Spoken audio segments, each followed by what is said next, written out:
Hello and welcome to our YouTube channel Omega classes. दोस्तों class 11 का gravitation chapter start किया था। दो वीडियोस उस पे लिए थे। पहला था ग्रेविटेशन की इंफॉर्मेशन या इंट्रोडक्शन और उसके बाद में था केपलर्स लॉ। ठीक है, तीन थे। एक का हमने पूरा प्रूफ भी देखा था और बाकी दो जो थे वो ऑब्जर्वेशन बेस्ड थे। ठीक है, उसके बाद में हमने देखा था यूनिवर्सल लॉ ऑफ ग्रेविटेशन। ये जो पीछे है वो पिछले वीडियो का ही है, यूनिवर्सल लॉ ऑफ ग्रेविटेशन क्या बोलता है। लॉ रिवाइज कर लेते हैं क्योंकि आज का जो टॉपिक है एक्सेलरेशन ड्यू टू ग्रेविटी, आपने यूज बहुत जगह पे की है। ये वाली वैल्यू आपने 9th और 10th में यूज करी है। g is equal to 9.8 metre per second square. बस इतना आपको g के बारे में पता है। ठीक है, लेकिन ये g 9.8 metre per second square आता कैसे है, किस किस पे डिपेंड करता है, वो चीजें आज हम पढ़ेंगे। और कुछ इंटरेस्टिंग बात भी पढ़ेंगे कि इस पे इतना फोर्स है तो उस पे कितना होगा, मैं बता दूँ आपको आगे। ठीक है, तो वीडियो को एंड तक देखना। एक्सेलरेशन ड्यू टू ग्रेविटी एक सिंपल है और इंटरेस्टिंग टॉपिक है। ठीक है, तो पहले यूनिवर्सल लॉ ऑफ ग्रेविटेशन क्या था कि every particle of matter attracts every other particle of matter. ठीक है, मतलब हर एक पार्टिकल हर एक दूसरे पार्टिकल को अट्रैक्ट करेगा यूनिवर्स में, कहाँ पे भी हो।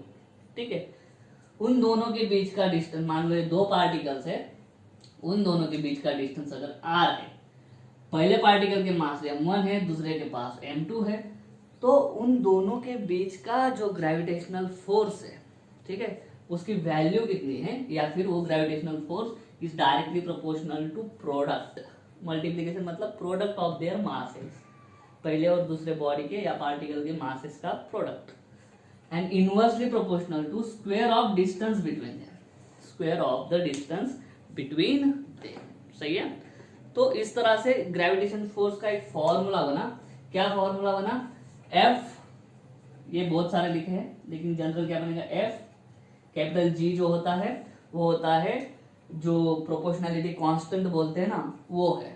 ठीक है, कैपिटल G, पहले बॉडी का मास m1, दूसरे का m2 और उनके बीच में डिस्टेंस कितना है r, उसका स्क्वायर। ये बन जाता है फॉर्मूला किसके लिए, दो बॉडीज के बीच का सॉरी जो ग्रेविटेशनल फोर्स है उसका फॉर्मूला। ठीक है, तो यहाँ पे एक सुपरपोजिशन भी देखा था हमने, बॉडी या फिर पार्टिकल जो है उसका मास m1। ठीक है, ये फर्स्ट पार्टिकल है जिसका मास है m1, तो उस पे ये m2, m3 और m4 ये साइमल्टेनियसली क्या लगा रहे हैं, इस पे अट्रैक्शन वाला ग्रेविटेशनल फोर्स लगा रहे हैं। m2 उसको उधर खींचेगा, m4 इधर खींचेगा, m3 इधर खींचेगा। खींचेगा क्यों, क्योंकि ग्रेविटेशन इज अट्रैक्शन वाला फोर्स है ना। Gravitational force is always attractive in nature, मतलब हमेशा अट्रैक्ट वाला, इसमें रिपल्शन नहीं दिखेगा आपको। तो पहले पे लगने वाला फोर्स बिकॉज ऑफ टू, इसको कैसे पढ़ेंगे, force on one due to two. पहले पे लगने वाला फोर्स किसकी वजह से, टू की वजह से, वो कैसा, m1 m2।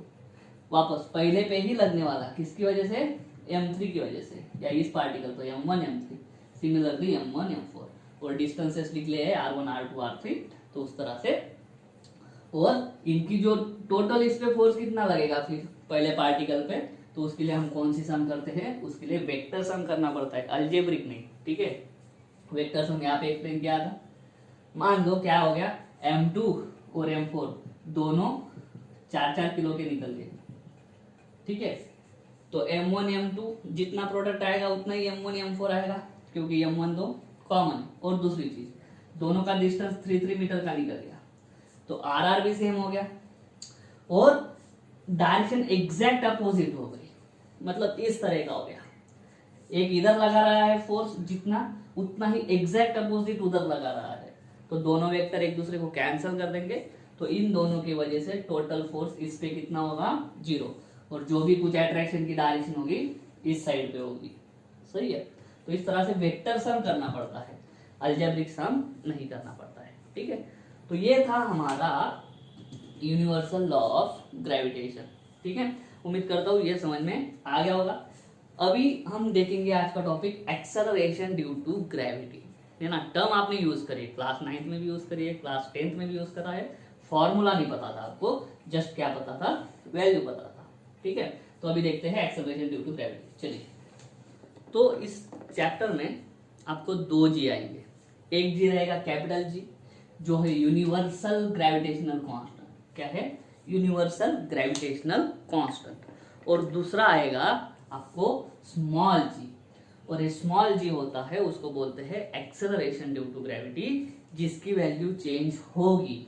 किस पे डिपेंड है वो बाद में, लेकिन कैपिटल जी जो है उसकी वैल्यू किसी पे डिपेंड नहीं है, वो यूनिवर्सल कांस्टेंट है। उसकी वैल्यू है 6.67 into 10⁻11 newton metre square per KG square, newton metre square per KG square. ठीक है, लेकिन ये स्मॉल जी जो है उसको बोलते हैं एक्सेलरेशन ड्यू टू ग्रेविटी, उसका फॉर्मूला हम पढ़ते हैं। ठीक है, देखो नॉर्मली ये ग्रेविटेशन क्या है अपना, फोर्स ही है, और नॉर्मली जो फोर्स का फॉर्मूला होता है क्या होता है, मास इनटू एक्सेलरेशन। ये न्यूटन के सेकंड लॉ की वजह से आता है ना।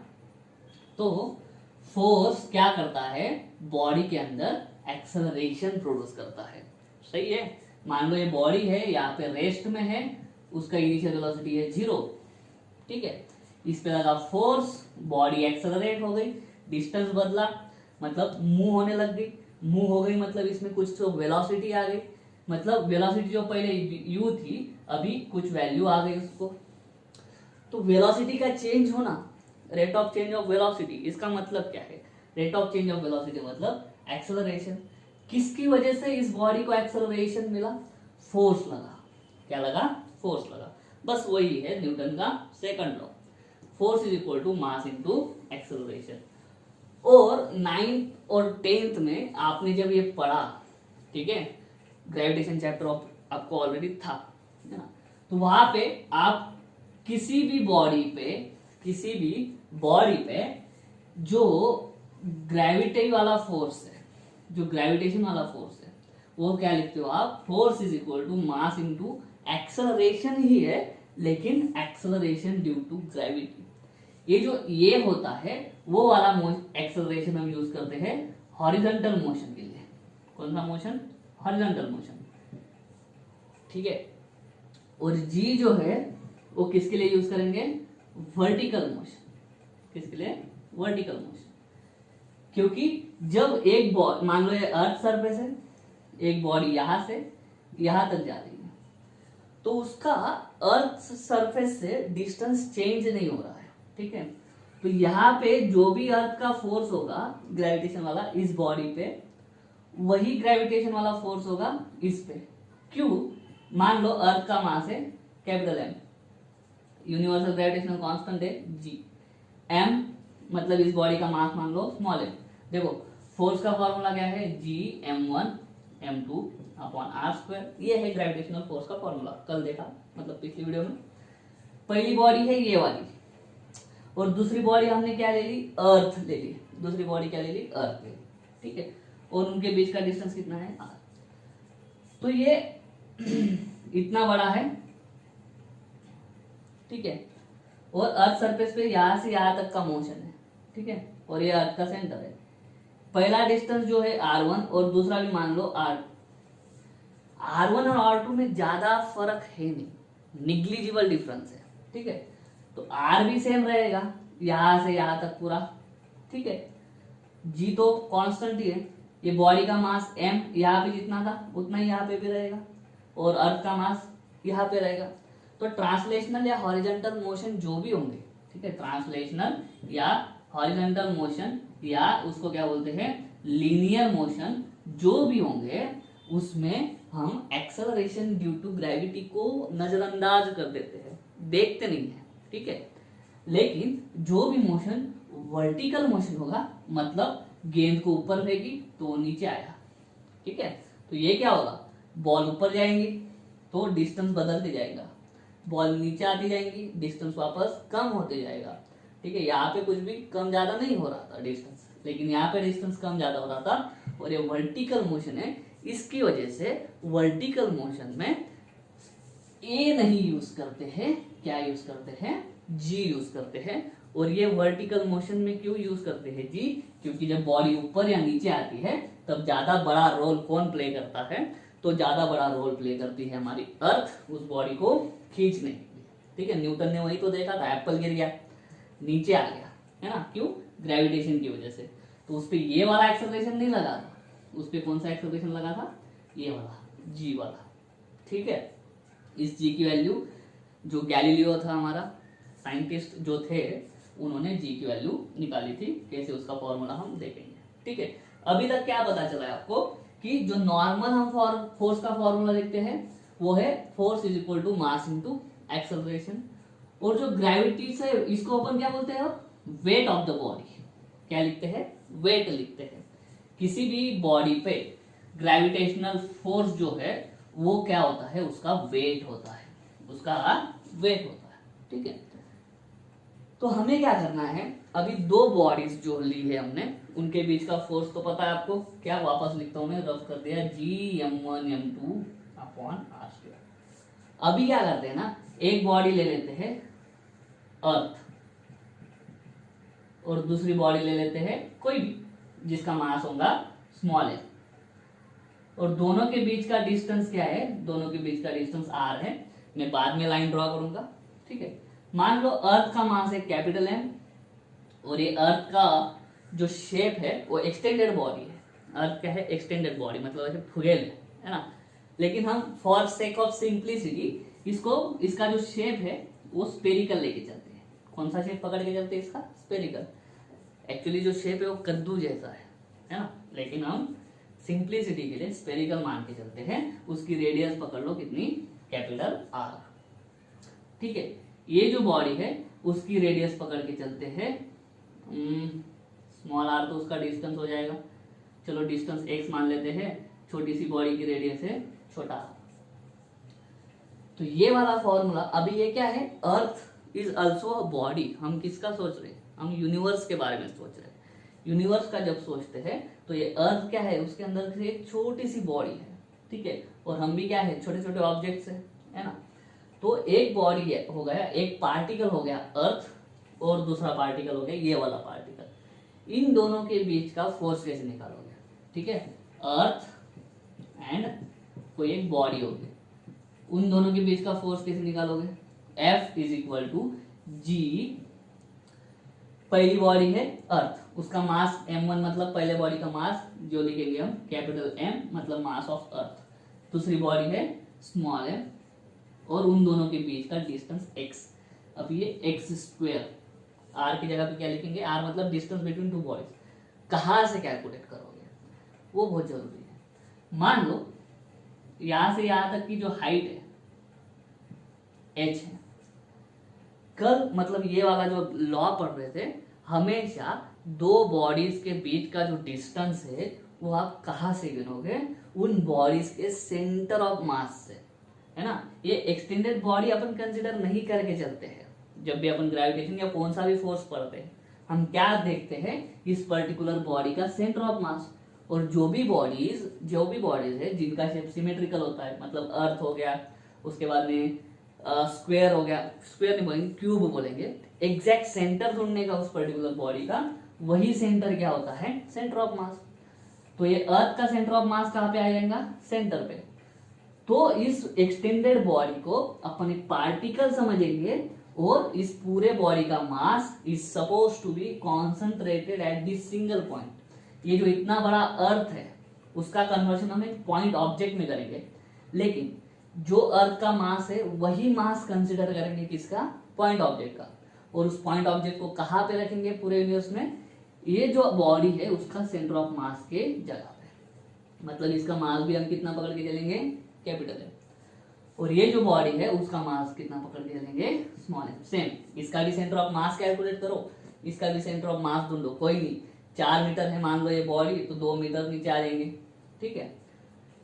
तो ये रेडियस इतना, ये रेडियस इसका छोटा सा, तो टोटल एक्स कितना हो जाएगा, देखो ये आपके बुक में दिए, ये वाला ये रहा, ठीक है।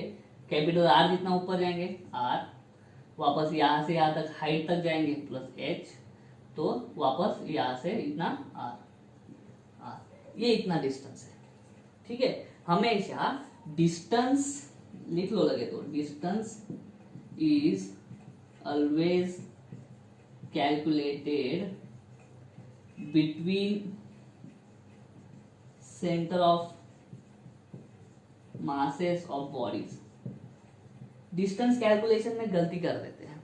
ठीक है, हमेशा जो दो बॉडीज दी है उन दो बॉडीज के बीच का जब डिस्टेंस कैलकुलेट करोगे आप तो सेंटर ऑफ मास से कैलकुलेट करना, दोनों बॉडीज का सेंटर ऑफ मास निकालना और दोनों बॉडीज के सेंटर ऑफ मास के बीच का डिस्टेंस कैलकुलेट करना।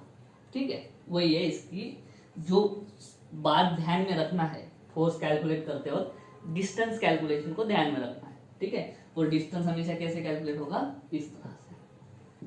ठीक है, दोनों बॉडीज का सेंटर ऑफ मास ढूंढो, हो जाएगा।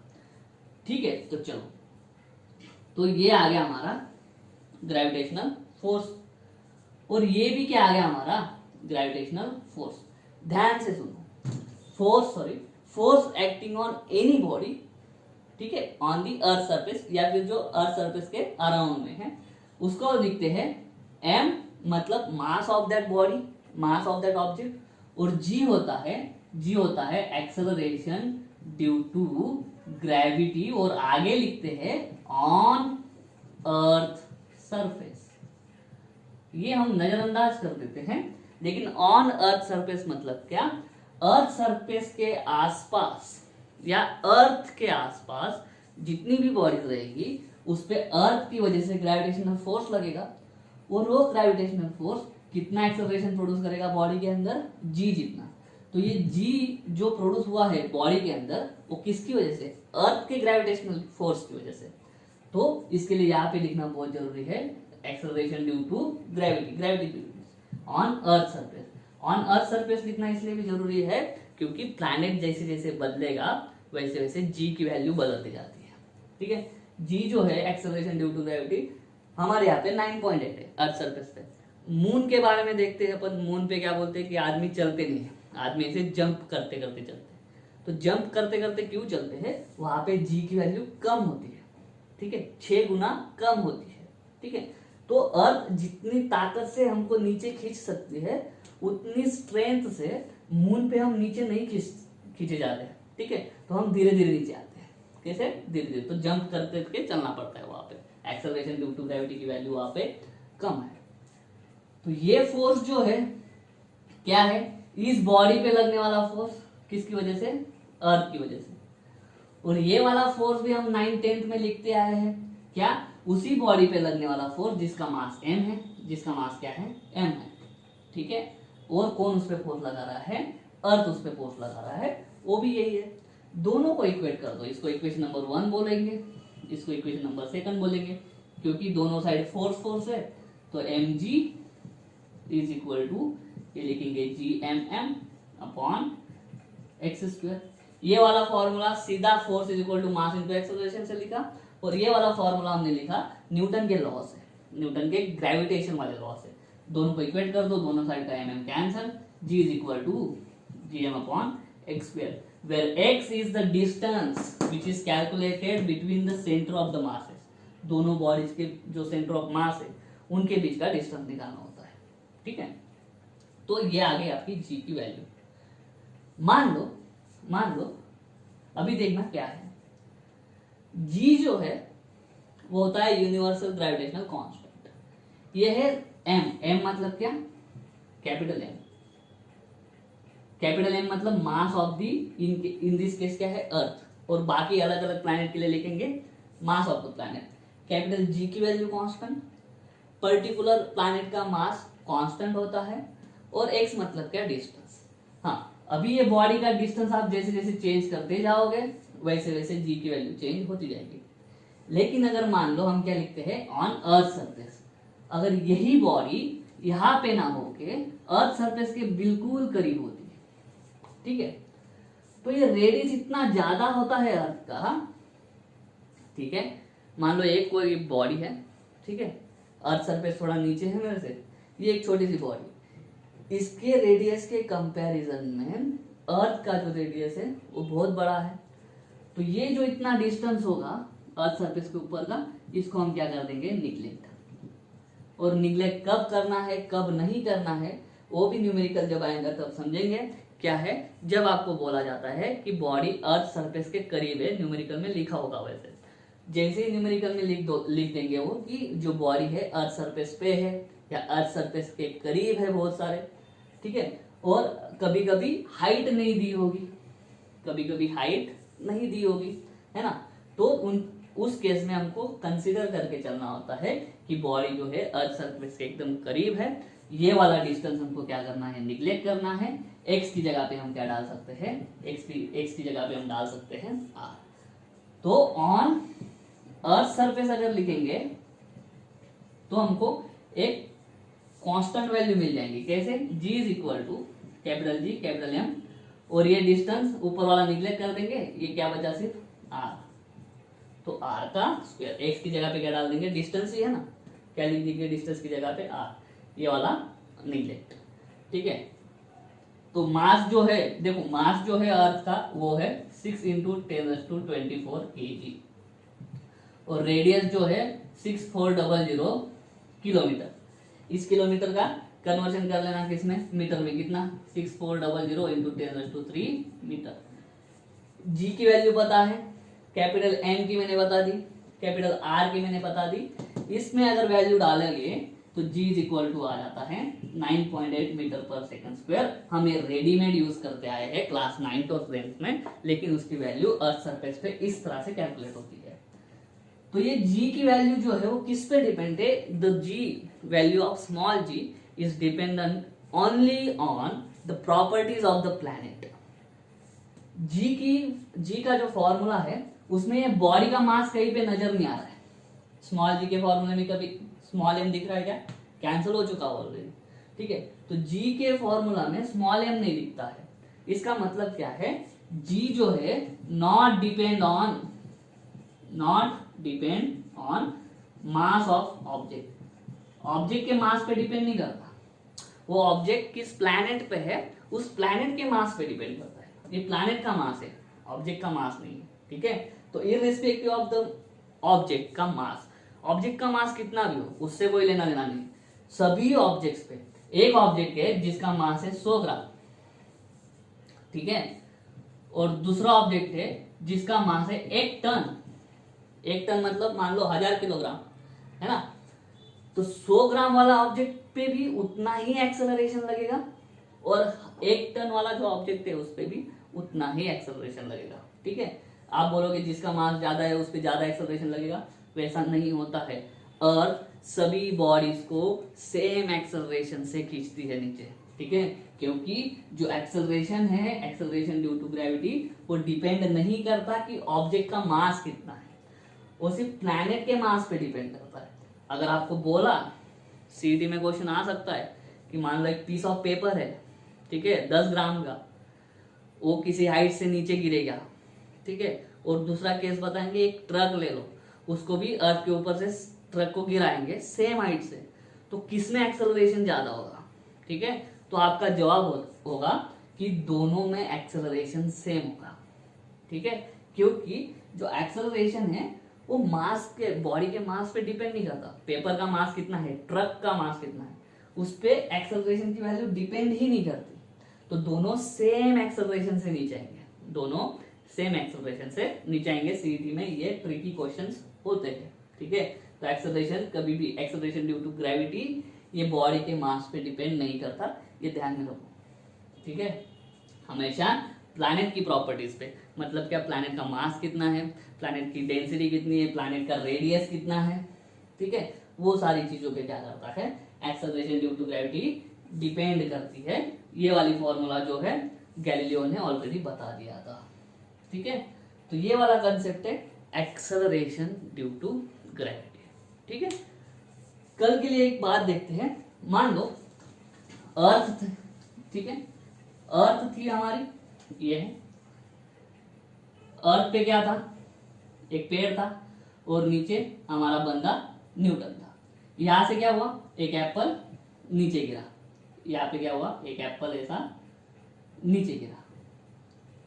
एप्पल का मास है m, अर्थ का मास है कैपिटल M। दोनों के बीच का फोर्स अगर कैलकुलेट करेंगे तो कैपिटल G, अर्थ का मास कैपिटल M, एप्पल का मास स्मॉल m, और मान लो ये अर्थ सरफेस के एकदम करीब है ना, ये पेड़ जो है अर्थ सरफेस के एकदम करीब है, तो फोर्स ऑन, हम क्या लिखते हैं, एप्पल, कितना लगेगा, इतना। तो ये जो फोर्स है वो फोर्स सिर्फ एप्पल पे लगता है क्या? तो बिल्कुल नहीं। उतना ही फोर्स किस पे लगेगा? फोर्स ऑन अर्थ, अर्थ पे भी उतना ही फोर्स लगेगा। ठीक है, एक दूसरे पे फोर्स है ये क्या है? एक दूसरे पे फोर्स। मतलब क्या? अर्थ इस एप्पल पे जितना फोर्स लगाएंगी उतना ही फोर्स ये वाला एप्पल किस पे लगाएगा? अर्थ पे लगाएगा। ठीक है, ये बात हमेशा ध्यान में रखना है। फोर्स बिटवीन है वो। ठीक है, ऐसा नहीं कि एक बॉडी दूसरे बॉडी पे लगा रही ना, दूसरी बॉडी भी साइमल्टेनियसली पहली बॉडी पे उतना ही फोर्स लगाएंगे। एट अ टाइम एक दूसरे पे उतना ही फोर्स लगाते जाएंगे दोनों बॉडीज एक दूसरे पे। अगर दोनों बॉडीज पे, क्वेश्चन ये है, अगर दोनों बॉडीज पे सेम फोर्स लग रहा है तो एप्पल मोशन में आ रहा है, अर्थ नहीं। एप्पल ही क्यों खींचा चला गया? अर्थ क्यों नहीं ऊपर आ गई एप्पल की तरफ? ठीक है, ये वाला क्वेश्चन है। तो उसका आंसर होगा, फोर्स होता है मास इनटू एक्सेलरेशन। अर्थ का मास जो है, हाँ, और दोनों फोर्सेस क्या है? सेम है। फोर्स की वैल्यू तो दोनों के बीच में सेम है, लेकिन दोनों बॉडीज का मास अलग अलग है। दोनों बॉडीज का मास अलग अलग है। ठीक है, तो यहाँ पे ऐसा लिखता हूं, मैं बताता हूं क्यों। अगर फोर्स सेम सेम है, एलएचएस सेम सेम है, तो आरएचएस सेम करने के लिए इसका मास बहुत कम है और इसका मास बहुत ज्यादा है। बॉडी का, पहली बॉडी का मतलब एप्पल का मास बहुत कम है, अर्थ का मास बहुत ज्यादा है, लेकिन दोनों फोर्स सेम करने के लिए ए जो है एक्सेलरेशन A1 को ज्यादा होना पड़ेगा और A2 को बहुत ही कम। इसका मतलब क्या है? दोनों के बीच में भले ही फोर्स सेम हो, ठीक है, लेकिन मास अलग अलग होने की वजह से फोर्स को कांस्टेंट अगर रखना है, मास अलग अलग है। ठीक है, मतलब यहाँ पे MA1 is equal to MA2 ऐसा लिख सकते हैं। ये मास कम है, ये बहुत ज्यादा है, तो ये प्रोडक्ट को कांस्टेंट रखने के लिए इस A1 को ज्यादा होना पड़ेगा और इस A2 को क्या होना पड़ेगा? बहुत कम होना पड़ेगा। तो ज्यादा एक्सेलरेशन किस में प्रोड्यूस होगा? ज्यादा एक्सेलरेशन प्रोड्यूस होगा एप्पल में। ठीक है, और इसमें ना के बराबर एक्सेलरेशन प्रोड्यूस होगा, क्योंकि इस एप्पल के मास के कई गुना 10⁻²4, ठीक है, 10⁻²4 गुना इसका मास ज्यादा है, तो इसके एक्सेलरेशन से इसका एक्सेलरेशन 10⁻²4 गुना कम होगा। इसलिए अर्थ अपने यहां से मूव नहीं होगी। लेकिन इसका मतलब ऐसा नहीं कि एप्पल अर्थ पे फोर्स नहीं लगाता है, एप्पल भी अर्थ पे फोर्स लगाता है इस डायरेक्शन में, और अर्थ एप्पल पे फोर्स लगाती है इस डायरेक्शन में, डाउनवर्ड डायरेक्शन में। ठीक है, लेकिन खाली एप्पल खींचा चला आता है। इसका क्यों? रीजन पहला, एप्पल का मास बहुत कम, अर्थ का बहुत ज्यादा, और मास कम ज्यादा होने की वजह से एप्पल के अंदर बहुत ज्यादा एक्सेलरेशन प्रोड्यूस होगा। मतलब कितना? 9.80। ठीक है, और अर्थ के अंदर 0 के बराबर, 0 के बराबर। ठीक है, तो 9.8 जो है वो उसकी वैल्यू ढंग से समझो। अर्थ जो अपने सरफेस के आसपास जितने भी ऑब्जेक्ट्स है, अर्थ मतलब प्लैनेट, कोई भी प्लैनेट अपने सरफेस के आसपास जितने भी ऑब्जेक्ट है उनमें कितना एक्सेलरेशन प्रोड्यूस करती है, तो उनमें अर्थ जो है इतना एक्सेलरेशन प्रोड्यूस करती है। मून जो है इसको 6 से डिवाइड कर दो, ठीक है, इतना एक्सेलरेशन उसके सरफेस पे जितनी भी बॉडीज होंगे उनके अंदर वो इतना एक्सेलरेशन प्रोड्यूस करेगा। GM मतलब acceleration due to gravity on moon surface. ठीक है, तो इस तरह से एक्सेलरेशन ड्यू टू ग्रेविटी को हम पढ़ सकते हैं। उम्मीद करता हूँ समझ में आ गया होगा। ठीक है, फॉर्मूला जो है वो क्या है? इतना होगा। कैपिटल G लिखेंगे यहाँ पे is equal to small g लिखेंगे यहाँ पे, capital G capital M upon R का स्क्वायर। ठीक है, तो ये था एक्सेलरेशन ड्यू टू ग्रेविटी। उम्मीद करता हूँ समझ में आ गया होगा। अगर ऐसा है तो वीडियो को लाइक करो, वीडियो को शेयर करो, चैनल को सब्सक्राइब कर देना। मिलता हूँ नेक्स्ट वीडियो में, तब तक के लिए जय हिंद।